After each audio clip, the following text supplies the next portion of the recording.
মদিনাতুল মুনাওয়ারা নবীজি সাল্লাল্লাহু আলাইহি সাল্লামের স্মৃতি বিজড়িত শহর, পৃথিবীর সর্বশ্রেষ্ঠ মানবকে বুকে ধারণ করে যা সারা বিশ্বের মুসলমানের কাছে আজ সমাদৃত। মদিনায় নবী করিম সাল্লাল্লাহু আলাইহি সাল্লামের সময়ে অসংখ্য ঐতিহাসিক নিদর্শন এখনও টিকে আছে, যার মধ্যে অন্যতম জান্নাতুল বাকি। এটি মদিনায় অবস্থিত একটি ঐতিহাসিক কবরস্থান, আরবিতে যাকে বাকিউল গারকাদ বলে। মদিনাবাসীর কাছে বাকি কবরস্থান নামেই পরিচিত।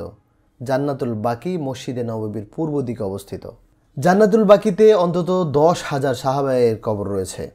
এই কবরস্থানটি ঐতিহাসিকভাবে গুরুত্বপূর্ণ। এখানে হযরত মুহাম্মদ সাল্লাল্লাহু আলাইহি সাল্লামের অনেক আত্মীয় ও সাহাবীকে দাফন করা হয়েছে। হযরত মুহাম্মদ সাল্লাল্লাহু আলাইহি সাল্লাম এই কবরস্থানে বেশ কয়েকবার এসেছেন। জান্নাতুল বাকির পেছনে একসময় একটি ইহুদি কবরস্থান ছিল। পরবর্তীতে উমাইয়া আমলে তা জান্নাতুল বাকির অংশে পরিণত হয়।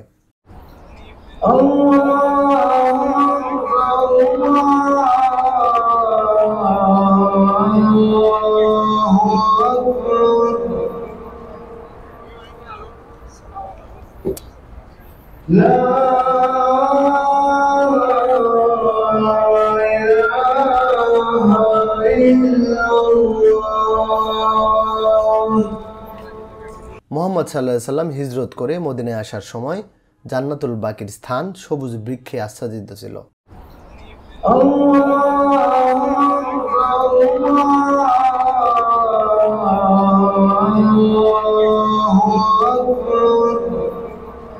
হযরত মুহাম্মদ সাল্লাল্লাহু আলাইহি সাল্লামের স্ত্রী আয়েশা রাদিয়াল্লাহু আনহা বলেছেন, হযরত রাসূলুল্লাহ শেষ রাতে জান্নাতুল বাকির দিকে বেরিয়ে যেতেন এবং বলতেন, হে মুমিন সম্প্রদায়, তোমাদের প্রতি শান্তি বর্ষিত হোক। তোমাদের নিকট এসেছে যা তোমাদের ওয়াদা দেওয়া হয়েছিল। কাল কিয়ামত পর্যন্ত তোমরা অবশিষ্ট থাকবে এবং ইনশাআল্লাহ নিশ্চয়ই আমরাও তোমাদের সঙ্গে মিলিত হব। হে আল্লাহ, তুমি বাকিউল গারকাদবাসীদের ক্ষমা করে দাও। সহিহ মুসলিম।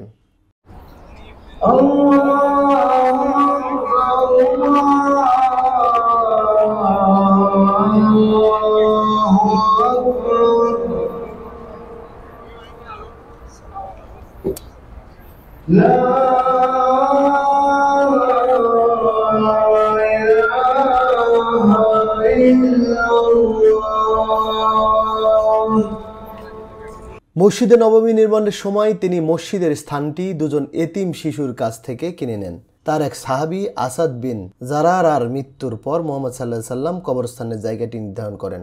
আসাদ বিন জারার ছিলেন এখানে দাফন হওয়া প্রথম আনসার ব্যক্তি। উসমান বিন মাজুন এখানে দাফন হওয়া প্রথম মুজাহিদ ব্যক্তি। তৃতীয় খলিফা উসমান ইবনে আফফানের মৃত্যুর পর তাকে এখানে দাফন করা হয়। তখন তার কবরটি পার্শ্ববর্তী ইহুদি কবরস্থানের মধ্যে পড়ে। খলিফা প্রথম মুয়াবিয়া তার সম্মানে এই স্থানকে জান্নাতুল বাকির অংশ করে নেন। উমাইয়া খিলাফতের সময় তার কবরের উপর প্রথম গম্বুজ নির্মিত হয়। অন্যান্য সময়ে এখানকার বিভিন্ন কবরস্থানের উপর গম্বুজ ও স্থাপনা নির্মিত হয়েছে, পরে তা ভেঙে দেওয়া হয়।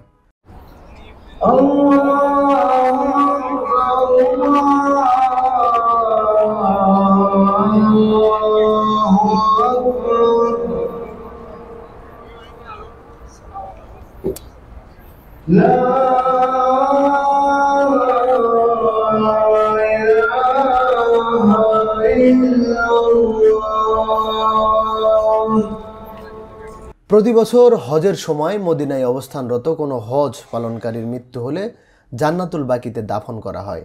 এছাড়াও মদিনার বাসিন্দারাও মারা গেলে এখানে দাফনের সুযোগ পায়। তবে মুহাম্মদ সাল্লাল্লাহু আলাইহি সাল্লাম এর সাহাবাদের ইতিহাস সংরক্ষণের অংশ হিসেবে এই কবরস্থানের শুরুর অংশে যাদের সমাহিত করা হয়েছে তাদের স্থানে এখন আর নতুন কাউকে কবরস্থ করা হয় না।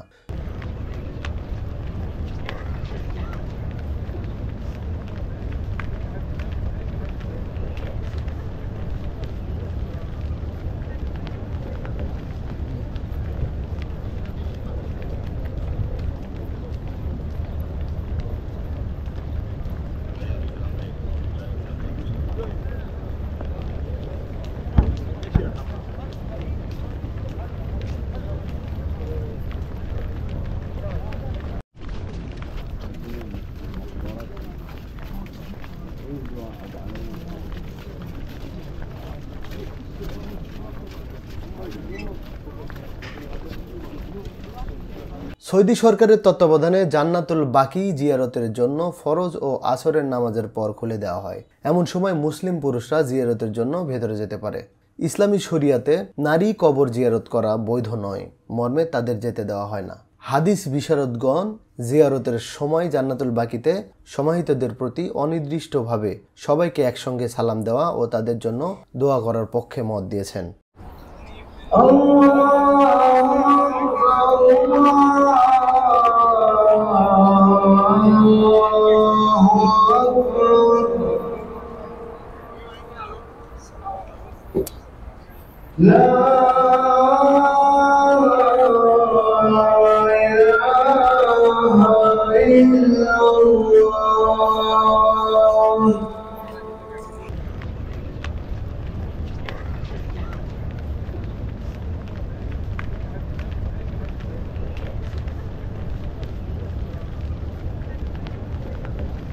উনিশশো ২৬ সালে আব্দুল আজিজ ইবনে সৌদের শাসনামলে জান্নাতুল বাকির মাজারগুলো ধ্বংস করা হয়। একই বছর মক্কার জান্নাতুল মুআল্লা কবরস্থানের মাজারগুলো ধ্বংস করা হয়। জান্নাতুল মুআল্লায় হযরত মুহাম্মদ সাল্লাল্লাহু আলাইহি সাল্লামের প্রথম স্ত্রী হযরত খাদিজা রাদিয়াল্লাহু আনহা সহ আরও অন্যান্য আত্মীয়দের কবর রয়েছে।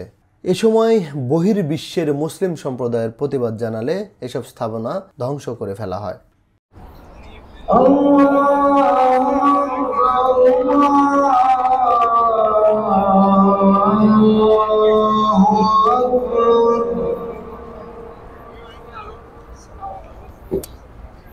لا